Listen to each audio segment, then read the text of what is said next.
नमस्कार साथियों, आपका स्वागत है हमारे यूट्यूब चैनल पे। आइए आज हम देखते हैं भारत के प्रमुख शास्त्रीय नृत्य और इसमें क्या कुछ खास है। तो शुरू करते हैं, जानते हैं शास्त्रीय नृत्य के बारे में। अंग प्रत्यंग एवं मनोभावों के साथ की गई नियंत्रित गति को नृत्य कहा जाता है। भारतीय नृत्य कला को दो वर्गों में बांटा गया है। पहला है शास्त्रीय नृत्य और दूसरा लोक एवं जनजातीय नृत्य।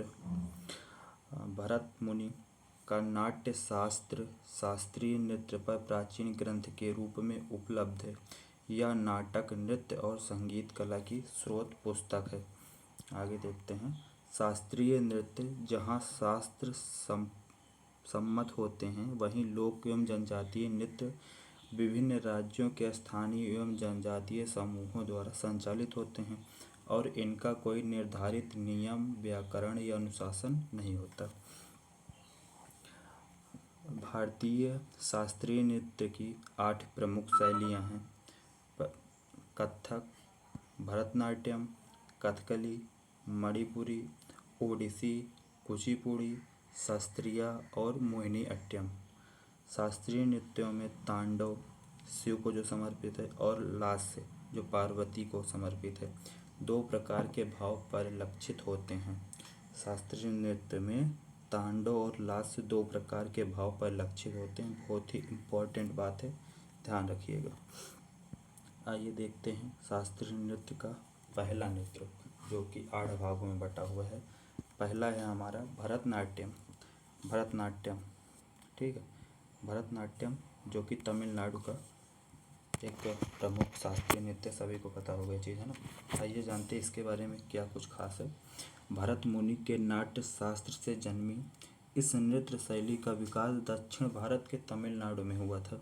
यह नृत्य कला 2000 वर्ष से भी अधिक पुरानी है। 2000 वर्ष से भी अधिक पुरानी है। भरतनाट्यम मुख्यतः एकल स्त्री नृत्य है। भरतनाट्यम मुख्यतः एकल स्त्री नृत्य है। इस नृत्य को केवल अकेली स्त्री के द्वारा किया जाता है। ठीक है ना, ध्यान रखिएगा, बहुत ही इम्पोर्टेंट बात।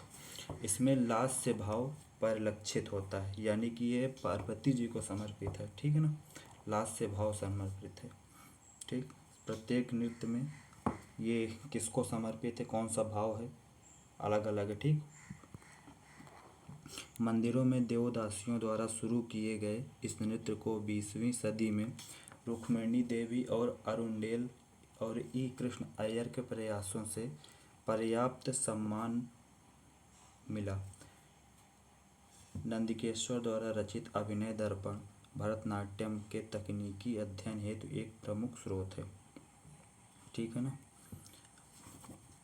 रुक्मिणी देवी और अरुंडेल और ई कृष्ण अय्यर इसके प्रमुख नर्तक हैं। ठीक, ध्यान रखिएगा, ये नाम बहुत पूछे जाते हैं एग्जाम में। इस नृत्य के कविता पाठ करने वाले व्यक्ति को नडन्वार कहते हैं। ठीक, भरतनाट्यम में शारीरिक क्रियाओं को 3 भागों में बांटा गया है। भरतनाट्यम में शारीरिक क्रियाओं को 3 भागों में बांटा गया है। पहला है समभंग, दूसरा अभंग और तीसरा त्रिभंग। ठीक है ना, देखते हैं अगली नृत्य कथकली, जो कि दूसरा है। ठीक, कथकली केरल की सुप्रसिद्ध शास्त्रीय संगीत कला है। केरल की सुप्रसिद्ध शास्त्रीय संगीत कला है। कथकली केरल का सुप्रसिद्ध शास्त्रीय संगीत है। यह नृत्य 300 साल से भी पहले केरल में उद्भूत हुई थी। यह मुख्यतः पुरुष नर्तकों द्वारा ही किया जाता है। देखिए, ये नृत्य पुरुष द्वारा किया जाता है। कथकली नृत्य पुरुषों के द्वारा किया जाता है। इसमें तांडव भाव परिलक्षित हैं। अभी जो आपने पीछे देखा था भरतनाट्यम में, इसमें स्त्री का नृत्य हुआ करता था और लास्य भाव हुआ, और इसमें क्या है, पुरुषों के द्वारा कथकली नृत्य किया जाता और इसमें तांडव भाव परिलक्षित है। ठीक, यह एक मूका अभिनय है। इसमें हाथ के इशारों और चेहरे के भावनाओं के सहारे अभिनेता अपनी प्रस्तुति करता है। मतलब इसमें आदमी मुंह से नहीं बोलता, केवल हाथ के इशारों से और भावनाओं से बताता है ना। इस नृत्य के विषय को रामायण, महाभारत और हिंदू पौराणिक कथाओं से लिया गया है। तथा देवताओं या राक्षसों को दर्शाने के लिए अनेक प्रकार के मुखौटे लगाए जाते हैं। ठीक, समझ रहे हैं ना। केरल के अधिकांश प्रारंभिक नृत्य और नाटक जैसे चकई रकोथु, कोडियाट्टम, मुडियाट्टम, थियाट्टम, थेयाम, शस्त्राकली, कृष्णाट्टम तथा रामाट्टम आदि कथकली की ही देन है।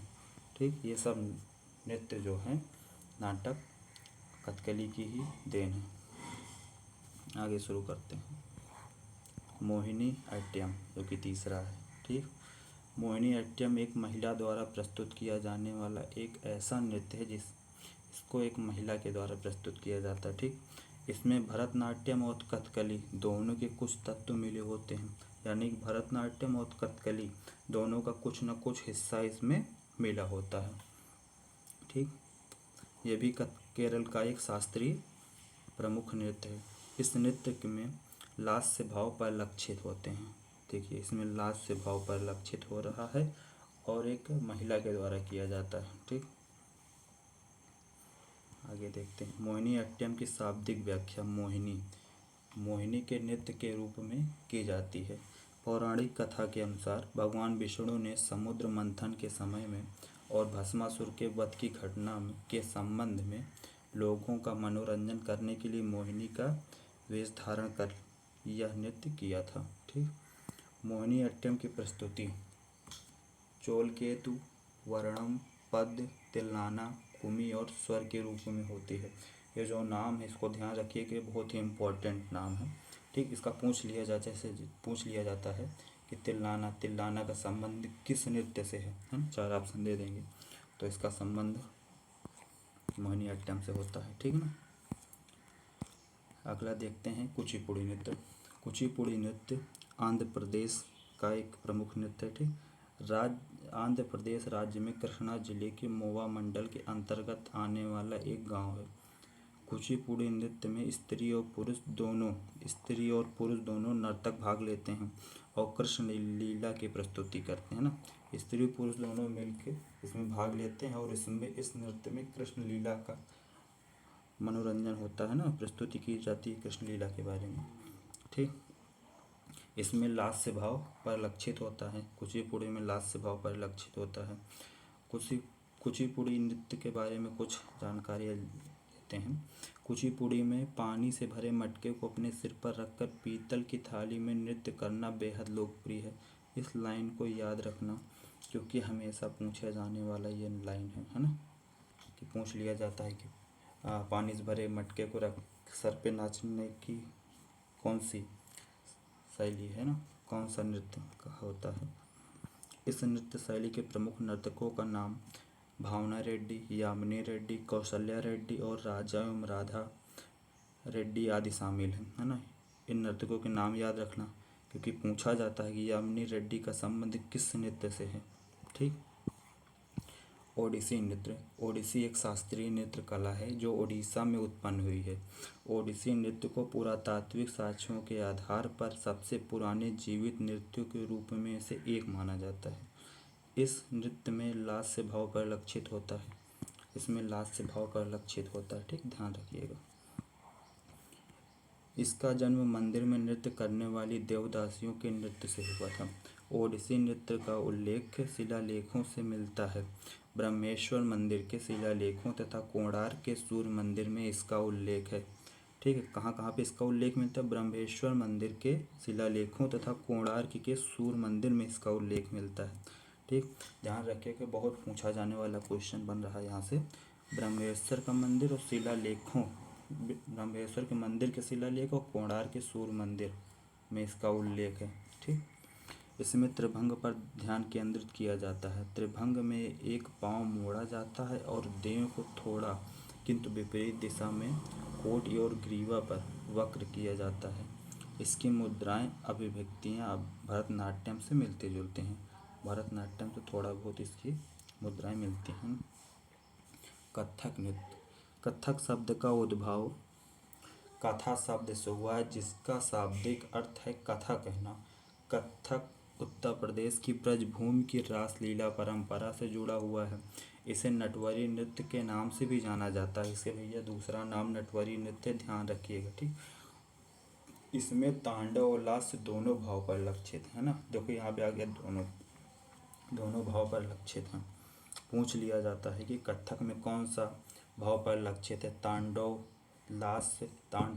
लास्य दोनों या फिर दोनों नहीं, है ना। इसमें पौराणिक कथाओं के साथ ही ईरानी एवं उर्दू कविता से ली गई विषय वस्तुओं का नाटकीय प्रस्तुतिकरण किया जाता है। इस नृत्य की खास विशेषता इसके पद संचालन और घिरनी खाने में है। इसमें घुटनों को मोड़ा नहीं जाता, ठीक। इसे ध्रुपद एवं ठुमरी गायन के माध्यम से व्यक्त किया जाता है। भारत के शास्त्रीय नृत्यों में केवल कथक का ही संबंध मुस्लिम संस्कृति से रहा है। यहाँ पे देखिए एक बहुत ही इम्पोर्टेंट क्वेश्चन बन जाता है कि शास्त्रीय नृत्य में केवल कथक का ही संबंध मुस्लिम संस्कृति से है, ठीक। क्वेश्चन पूछा जाता है शास्त्रीय नृत्य का कौन सा शास्त्रीय नृत्य है जिसका संबंध मुस्लिम संस्कृति से भी था, ठीक। 4 ऑप्शन दे देंगे तो सही ऑप्शन यही होगा, ठीक। कथक उत्तर प्रदेश का प्रमुख शास्त्रीय नृत्य है, ठीक। अगला देखते हैं शास्त्रीय नृत्य। शास्त्रीय नृत्य असम का लोकप्रिय शास्त्रीय नृत्य है। यह संगीत, नृत्य तथा अभिनय का सम्मिश्रण है। इसमें लास्य भाव पर लक्षित होता है। इस नृत्य शैली के विकास का श्रेय संत शंकरदेव को जाता है। 15वीं शताब्दी ईस्वी में असम के महान वैष्णव संत और समाज सुधारक श्रीमंत शंकरदेव द्वारा शास्त्रीय नृत्य और वैष्णव धर्म के प्रचार हेतु परिचित कराया गया था। बाद में यह एक विशिष्ट नृत्य शैली के रूप में विकसित व विस्तारित हुई, ठीक। शंकरदेव ने इसे अंकिया नाट्य के प्रदर्शन के लिए विकसित किया था। इसमें पौराणिक कथाओं का समावेश होता है। इसमें शंकरदेव द्वारा संगीतबद्ध रचनाओं का प्रयोग किया गया है। इसे बोर गीत भी कहते हैं, ठीक। अगला देखते हैं मणिपुरी नृत्य, आखिरी है ना। मणिपुरी नृत्य की उत्पत्ति उत्तर पूर्वी राज्य मणिपुर में हुई। इसे भारतीय शास्त्रीय नृत्यों में सबसे नया माना जाता है। यह नृत्य रूप 18वीं सदी के वैष्णव संप्रदाय के साथ विकसित हुआ। यह कला प्राथमिक रूप से विष्णु के जीवन के घटनाओं को प्रदर्शित करते हैं। इसमें शरीर धीमी गति से चलता है तथा संकेतों एवं शरीर की गतिविधियों का प्रयोग होता है। इसमें भक्ति पर अधिक बल दिया गया है। इसमें तांडव एवं लास्य दोनों का समावेश होता है। तांडव और लास्य दोनों का समावेश इसमें होता है, ठीक है। इस नृत्य की आत्मा ढोल है। बहुत ही इम्पोर्टेंट बात ध्यान रखिएगा, ठीक। इसमें मुद्राओं का सीमित प्रयोग होता है, ठीक। पूछ लिया जाता है कि मणिपुरी नृत्य की आत्मा क्या है। नृत्य है, कला है, आत्मा है, ढोल है ना। इस तरह पूछ लिया जाता है क्या क्या, तो ढोल होगा सही ऑप्शन इसमें। तो बस देखते हैं आज ही तक, है ना। और हाँ एक इम्पॉर्टेंट है, रविन्द्रनाथ टैगोर ने इस नृत्य के विकास में महत्वपूर्ण भूमिका निभाई ना। कभी कभी पूछ लिया जाता है रविन्द्रनाथ टैगोर का संबंध कौन से शास्त्रीय नृत्य से है, ठीक। उन्होंने शांति निकेतन में इसका प्रशिक्षण देना आरंभ किया, ठीक। तो बस यहीं तक। आखिरी में सबसे लाइक शेयर सब्सक्राइब।